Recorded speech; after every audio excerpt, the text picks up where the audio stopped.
Hello बच्चों, history लेकर आई हूँ। तृतीय छमाही प्रतिदर्श प्रश्न पत्र मॉडल क्वेश्चन पेपर 1 तो दे दिया है, आज करेंगे 2। यह है निर्मल प्रकाशन से। तो इसके चैप्टर मैंने दे दिए हैं, आप लोग प्लेलिस्ट में जाकर देख सकते हो। 2 चैप्टर बनते हैं, दोनों खत्म हो चुके हैं। तो बच्चों मैं बार बार कहती हूँ, 2-3 प्रकाशन से पढ़ोगे तो एग्ज़ाम बहुत अच्छे से जाएगा। MCQ पैटर्न में आने वाले हैं एग्ज़ाम। जैसे कि आप लोगों को पता है, क्लास 11 से स्टार्ट हुआ है न्यू सिलेबस, तो आप लोग को पता ही होगा। MCQ में आने वाले हैं अभी 3rd सेमेस्टर में भी। तो प्रकाशन बहुत सारे निकले हुए हैं, और जैसे कि बहुत सारे स्कूलों में आधुनिक से पढ़ाया जा रहा है, कहीं निर्मल से पढ़ाया जा रहा है। तो ये दोनों बुक से भी रेडी कर सकते हो, तो कर लोगे अगर तो एग्ज़ाम अच्छे से ही जाएगा। और सिमिलर ही है दोनों बुक में, कहीं ज़्यादा प्रश्न है, कहीं थोड़े कम है, कहीं किसी जगह क्लियर अच्छे से किया गया है और कहीं शॉर्ट में ही दिया गया है। तो आप दोनों बुक से कीजिए। आपके पास में आधुनिक है तो मैं निर्मल के प्रकाशन से दे रही हूँ। और ये जैसे कि मैंने बोला, मॉडल क्वेश्चन पेपर 2 है, ये मैंने 1 दे दिया है।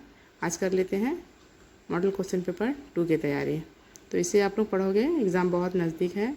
चलिए स्टार्ट करते हैं। पहला प्रश्न है, अल-बरूनी कहाँ से भारत आया था? तो आंसर है इसका ऑप्शन ए, ख्वारिज़्म। दूसरा नंबर प्रश्न है, मार्को पोलो ने तत्कालीन भारतीय समाज की किस प्रथा का उल्लेख किया? तो आंसर है ऑप्शन डी, ए और बी दोनों। तो ए और बी में क्या है? ए है सती प्रथा और बी है पर्दा प्रथा। मार्को पोलो ने इन दोनों प्रथाओं का उल्लेख किया था। तीसरा नंबर है, मार्को पोलो ने किस बौद्ध विश्वविद्यालय का उल्लेख किया था? तो आंसर है ऑप्शन डी, ए और सी दोनों, क्योंकि उन्होंने नालंदा और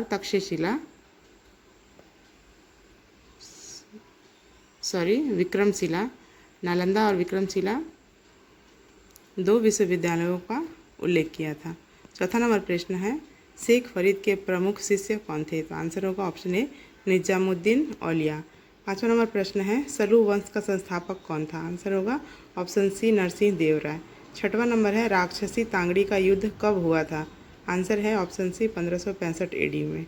सातवां नंबर प्रश्न है, आमुक्त माल्यद नामक पुस्तक की रचना किसने की? तो आंसर होगा इसका ऑप्शन बी, कृष्णदेव राय। आठवां नंबर है, महमूद गवाह किसके शासनकाल में प्रधानमंत्री था? आंसर होगा ऑप्शन ए, अलाउद्दीन अहमद शाह। पाँचवा नंबर प्रश्न है, पांडुआ के अदीना मस्जिद का निर्माण किसने कराया था? तो इसका आंसर होगा ऑप्शन सी, सिकंदर शाह। 10वां नंबर प्रश्न है, बहमनी साम्राज्य का अंतिम शासक कौन था? आंसर होगा ऑप्शन सी, कलीमुल्लाह शाह। 11वां नंबर प्रश्न है, ब्रिटिश सम्राट का मुकुट का गहना किसे कहा जाता है? आंसर होगा ऑप्शन डी, भारत को। 12वां नंबर प्रश्न है, डीएन वियन फू का युद्ध किसके बीच हुआ था? तो आंसर होगा ऑप्शन बी, फ्रांस और वियतनाम। अगला 13वां नंबर प्रश्न है, अलीनगर की संधि हुई थी? आंसर होगा ऑप्शन ए, सिराज और ब्रिटिश। 14वां नंबर है, निम्न में से किसका संबंध बक्सर युद्ध से नहीं है? तो आंसर होगा ऑप्शन ए, सिराजुद्दौला। 15वां नंबर प्रश्न है, वाणिज्यिक पूंजीवाद की अवधि थी? आंसर होगा ऑप्शन बी, 1757 AD। 16वां नंबर प्रश्न है, साम्राज्यवाद की आर्थिक व्याख्या सर्वप्रथम दिए थे? आंसर होगा option D, J A option.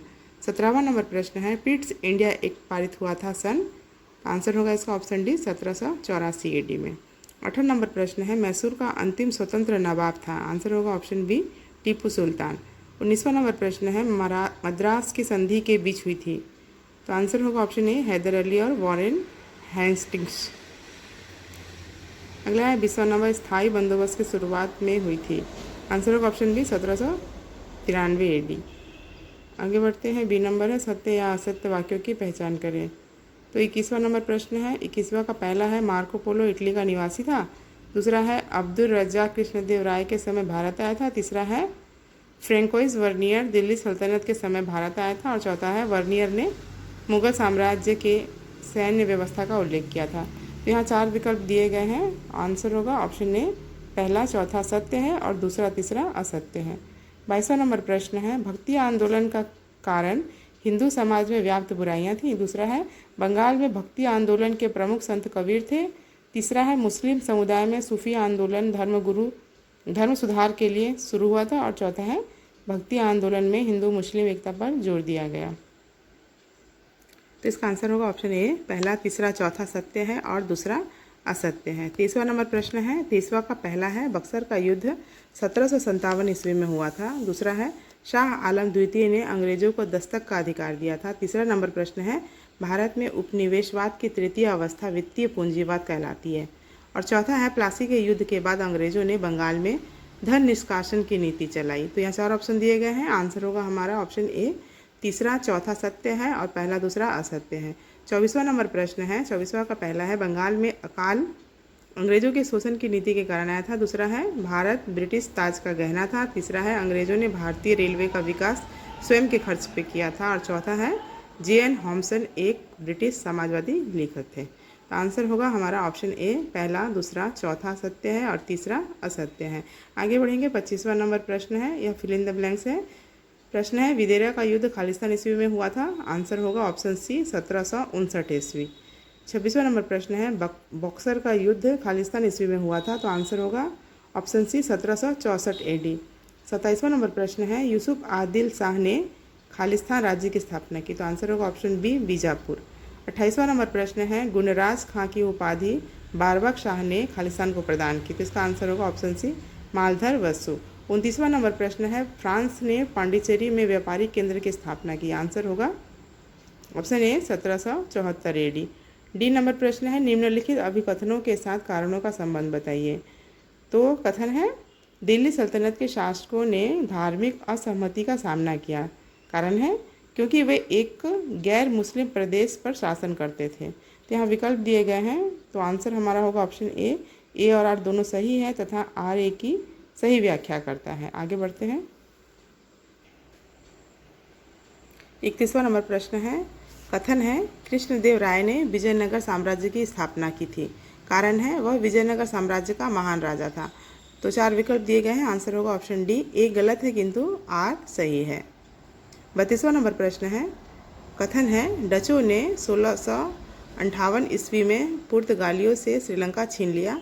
कारण है, श्रीलंका विजय के बाद भी उन्हें व्यापार में अधिक लाभ नहीं मिला। आंसर होगा ऑप्शन सी, ए सही है किंतु आर गलत है। 33वां नंबर प्रश्न है, कथन है, 1717 ईस्वी में बादशाह फारूक शेर ने अंग्रेजों को बंगाल, बिहार और उड़ीसा से कर मुक्त व्यापार करने की अनुमति प्रदान की थी। तो कारण है, इस अनुमति पत्र को दस्तक कहा जाता है। तो आंसर होगा हमारा ऑप्शन ए और आर दोनों सही है तथा आर ए की सही व्याख्या करता है। आगे बढ़ेंगे, स्तंभ ए को स्तंभ बी से मिलाना है। स्तंभ ए में है, इसको बी से मिलाना है। पहला है 1770 AD, दूसरा है 1765 AD, तीसरा है 1783 AD और चौथा है 1853 AD। इसे मिलाना है, हमारा आंसर होगा ऑप्शन ए में पहले का बी, दूसरे का ए, तीसरे का सी और चौथे का डी। आगे बढ़ते हैं, चित्र दिया गया है, दिए गए चित्र की पहचान करें एवं उसके नाम को चिन्हित कीजिए। तो आपको पहचानना है, आपको चित्र पहचानना है और दिए गए ऑप्शन में आपको करेक्ट मार्क करना है। तो हमारा आंसर होगा ऑप्शन ए, सिराजुद्दौला। आगे बढ़ेंगे, जी नंबर निर्धारित क्रम में वाक्य पुनर्व्यवस्था कीजिए। 36वां का पहला नंबर है, लॉर्ड कॉर्नवालिस ने बंगाल में स्थायी बंदोबस्त व्यवस्था शुरू की थी। दूसरा है, पिट्स इंडिया एक्ट में ईस्ट इंडिया कंपनी को बंगाल में स्थायी भूमि प्रबंध कराने की सलाह दी गई थी। और तीसरा है, रैयत बाड़ी व्यवस्था सर्वप्रथम 12 महल जिले में कर्नल रीड के द्वारा लागू की गई थी। और चौथा है, महालवाड़ी व्यवस्था के जन्मदाता हाल्ट मैकेंजी थे। तो 4 विकल्प दिए गए हैं, आंसर होगा हमारा ऑप्शन ए, दूसरा, तीसरा, पहला और फिर चौथा। और केस आधारित प्रश्न है, एच नंबर केस है, बहमनी साम्राज्य 1347 से 1527 ईस्वी के पतन के बाद दक्कन क्षेत्र में 5 स्वतंत्र राज्य उभर कर सामने आए। इन्हें सामूहिक रूप से दक्कनी सल्तनतें कहा जाता है।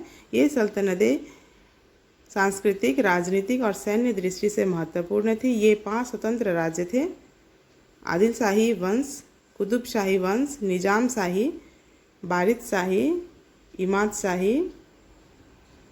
इन राज्यों के उदय ने दक्षिण भारत में कला, साहित्य और स्थापत्य के क्षेत्र में उल्लेखनीय योगदान दिया। तो उपरोक्त अनुच्छेद से पूछे गए प्रश्नों के उत्तर दो। तो केस आधारित प्रश्न है, तो प्रश्न है, बहमनी साम्राज्य का पतन कब हुआ? तो दिया गया है पैराग्राफ में, आप वहाँ से देख सकते हो। ऑप्शन सी होगा हमारा आंसर, 1527 AD। दूसरा प्रश्न है, गोलकुंडा में किस राजवंश का उदय हुआ? आंसर होगा ऑप्शन बी कुतुब शाही। 39वां नंबर प्रश्न है, आदिल शाही राजवंश का प्रभाव किस राज्य में था? इसका आंसर होगा ऑप्शन सी बीजापुर। और 40वां नंबर प्रश्न है, दक्कनी सल्तनत ने किस क्षेत्र में उल्लेखनीय योगदान दिया? इसका आंसर होगा ऑप्शन डी उपरोक्त सभी। सांस्कृतिक, राजनीतिक, सैन्य, उपरोक्त सभी।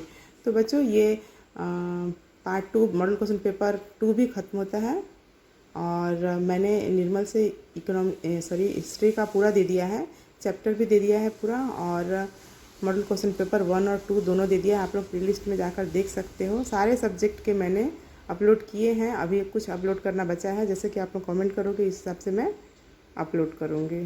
तो निर्मल का मैंने सारा अपलोड कर लिया है, आप लोग प्लेलिस्ट में जाकर देख सकते हो। फिर न्यू कमेंट कीजिए, फिर मैं उसी हिसाब से वीडियो अपलोड करूँगी। Thank you.